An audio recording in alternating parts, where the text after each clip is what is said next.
पहले ये video sound effects के साथ देखिए।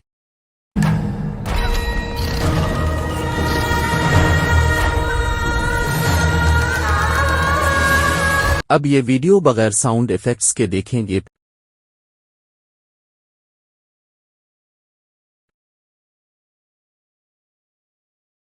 लोगों को ये वीडियो दिखाने का मकसद ये था कि आपको ये समझाया जा सके कि किस तरह साउंड इफेक्ट्स पूरी वीडियो में सामीन की दिलचस्पी को हासिल करने और इसे बरकरार रखने में अहम किरदार अदा करते हैं। ये एक वीडियो में गहराई, माहौल और जज्बात का इजाफा करता है जो उसे सामीन के लिए मजीद पुरकशिश और अमीक बनाता है। अब आप ये साउंड इफेक्ट्स अपनी वीडियो में किस तरह शामिल कर सकते हैं, इसके लिए आपको इस वेबसाइट पर जाना है। इस वेबसाइट पर आपको सारे ट्रेंडिंग साउंड इफेक्ट्स मिल जाएंगे।